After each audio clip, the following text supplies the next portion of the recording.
Hello my dear friends, today I will show you ThinkPad Carbon X1, how to remove the hard disk SSD hard disk, small one, and there is the fan and there is the battery inbuilt also there, you can see.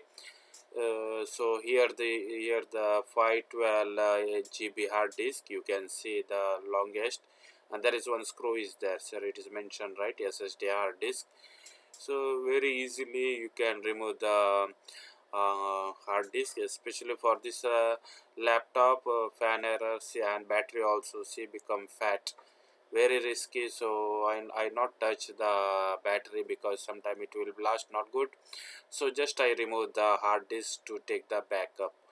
So this is the hard disk, see, and see, very easy, just remove the screw there and just pull it, it will come out.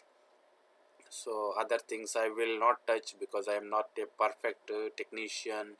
So a little bit only I will teach you how to remove the.